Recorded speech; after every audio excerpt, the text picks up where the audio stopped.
এগিয়ে দাঁড়াও, এগিয়ে দাঁড়াও। ওইদিকে রাখো। ও চুনিদা ওইদিকে, ও সাইকেলটা ওইদিকে রাখো, ওইদিকে রাখো। এমন ভাবে বলছি যেন কুত্তা ছাগল আমরা।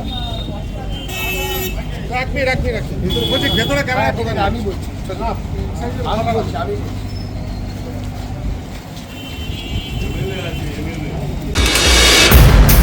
কি হলো আজকে এখানে, কি করলেন আপনি? কিছুই করিনি। এরা দীর্ঘদিন ধরে এখানে চাকরি বাকরি করতো। এখানে দেখুন, এখন চাকরি বাকরি করা মানে সংসার চলতো ওদের এই জায়গা থেকে। তো দীর্ঘদিন ধরে আর এরা প্রচন্ড অত্যাচার করেছে। ভোট পরবর্তী সময় থেকে এরা এলাকায় নেই। এরা তো জানে এরা কি অত্যাচার করেছে। আমি এখানে ভোটের প্রচারের সময় এসেছিলাম, আপনাদের হয়তো মনে আছে, বড় পোলে আমার এখানে ঘেরাও হয়েছিল। আমি এখানে যুব মোর্চার সেদিনকে একটা মশাল র্যালি ছিল, শেষ হওয়ার পরে সেই ঘিরে ধরে অকথ্য ভাষায় গালিগালাজ, মানে প্রায় তেড়ে আসে মারধর করার মতন। তো এই পরিস্থিতি হয়। এই 15 নম্বর ওয়ার্ডে আমাদের ফ্ল্যাগ ফেস্টুন লাগানো যেত না। রাত্রিরে ফ্ল্যাগ লাগাচ্ছে, সকালে খুলে দিচ্ছে, ফেস্টুন লাগাচ্ছে রাত্রিবেলা, সকালে খুলে দিচ্ছে।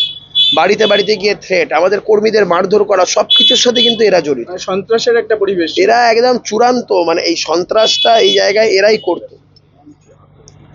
আমাদের কাছে খবর আছে ওদের বাড়ির লোকেরা কষ্টে আছে, এলাকা ছেড়ে আছে, কাজকর্ম, ওদের একটা ভয় যে আমাদের কাজে ঢুকতে দেবে না, এ করতে দেবে না। তো আমাকে আমাদেরই পার্টির কার্যকর্তারা, দেখুন এটাই হচ্ছে ভারতীয় জনতা পার্টি, যাদের উপরে অত্যাচার করেছে, যাদের হাতে মার খেয়েছে, তাদের মধ্যেই কিছু কার্যকর্তা, আমাদের শক্তিকেন্দ্র প্রমুখ আছে, বাপিদা আছে, আমাদের আরেক বাপিদা আছে, আমাদের পার্টি সুব্রতদা, আমাদের নেতা, এরাই আমাদেরকে দীর্ঘদিন ধরে ছেড়ে দাও ওটা না, আমি ছাড়ার তো কেউ নই ভাই, ওদেরকে ধরে নিয়ে আসো, আমি ওদের তো চিনি না, তোমাদের আনতে হবে ধরে। আমি বললাম যে আমার তো কমিটমেন্ট ছিল যে ব্যারাকপুরে কোনো তৃণমূল করলেও তাদের কোনো ক্ষতি হতে দেবো না, তাদের একটা আঁচড় আসতে দেবো না। 4 তারিখের আগে অবধি আমি শুধু বিজেপির ছিলাম, আমি বিজেপির এখনো আছি, কিন্তু 4 তারিখের পরে বিধায়ক হিসাবে আমি সকলের সুবিধা অসুবিধা দেখা আমার কর্তব্য। তো সেই জায়গা থেকে দাঁড়িয়ে আমি বলেছিলাম যে ওদেরকে খুঁজে বার করো, কোথায় আছে, আশ্বস্ত করো যে কোনো অসুবিধা নেই। বিভিন্ন মারফতে যোগাযোগ করা হয়, ওদেরকে বলা হয় যে আপনারা ফিরে আসুন, নির্ভয়ে ফিরে আসুন এবং আপনাদের কর্মক্ষেত্রে যান, আপনাদের বাড়ির লোকেরা কষ্টে আছে।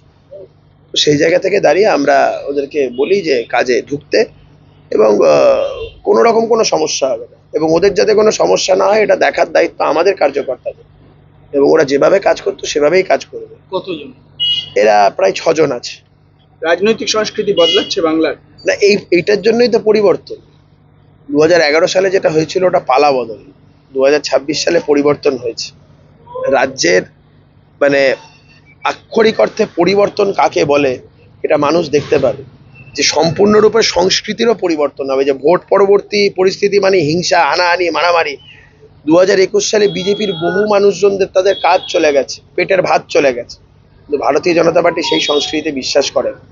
আমাদের দলের নেতৃত্ব, রাজ্য সভাপতি শ্রমিক ভট্টাচার্য মহাশয়, আমাদের রাজ্যের মুখ্যমন্ত্রী শুভেন্দু অধিকারী মহাশয়, আমাদের কেন্দ্রের নেতা সুনীল বানসালজি, যিনি অবজারভার, স্পষ্টত বারংবার বলেছে যে কারোর যেন কোনো ক্ষতি না হয়, সে যে দলই করুক না কেন। তো আমরা এই জন্য এই সংস্কৃতিতে বিশ্বাসী, এবং এই জন্যই আমাদের বলা হয় BJP a party with a difference. এরা শুনলাম কাজ করতো না, এখানে সই করেই পেছনে আছে একদম, এরা সই করতো, আসতো 1 মিনিটের জন্য সই টই করে এখানে একটুখানি ওঙ্কার টুঙ্কার দিয়ে, তারপরে এরা ভেতরেও তোলাবাজিও করতো বিভিন্ন শ্রমিকদের থেকে, সেই সবগুলো করে টোরে এরা সব বেরিয়ে গিয়ে মদের আসরে বসে পেতো, মদ আর জুয়ার আসরে দিচ্ছে।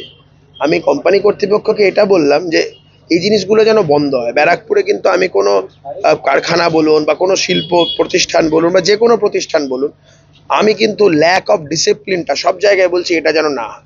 সমস্তটাকে একটা সিস্টেমে আনতে হবে, ডিসিপ্লিনে আনতে হবে। ডিসিপ্লিন যদি না থাকে, কর্মক্ষেত্রে যদি মানুষ এসে কাজ না করে, তো এই কোম্পানির লোকেরাই বা তাদের বিনা পয়সায় মাইনে কেন দেবে, ওদের যদি আউটপুট না থাকে তাদের থেকে।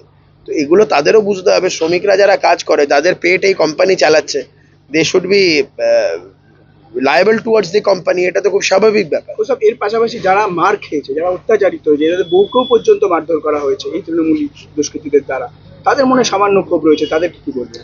না, এখন দেখুন বহু জায়গাতে এই ধরনের ঘটনা ঘটছে ছোটখাটো আকারে, বড়সড় ঘটনা তো এই রাজ্যে কখনো ঘটেনি। এই 26-এর পরিবর্তনের পরে অস্বীকার করবো না, কিছু জায়গায় ছোটখাটো ঘটনা ঘটছে, কিন্তু ম্যাক্সিমাম জায়গাতেই ওই সমস্যাগুলোর মধ্যে অনেক তৃণমূলী গন্ধ আছে।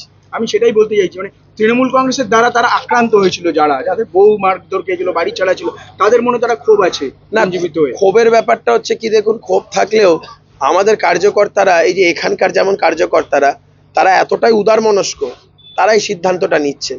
এখন দেখুন, আমরা তো দলীয় নেতৃত্বের নির্দেশের বাইরে নই, আমাদের দলীয় নেতৃত্ব উদারতা দেখাতে বলেছে, আমাদের উদারতা দেখাতে হবে, আমাদের কিছু করার নেই। উদারতা দেখানো ছাড়া আমাদের তো কোনো রাস্তাও নেই। আর আমরা বেসিক্যালি তো আমরা ওদের মতন খুন খারাপও করতে পারবো না। তো আমরা সেই জন্য যতটা উদার হওয়া যায় দলের নির্দেশ মেনে ততটাই উদার হচ্ছে। আমি basically I am a party man. দল আমাকে উঠতে বললে উঠবো, বসতে বললে বসবো।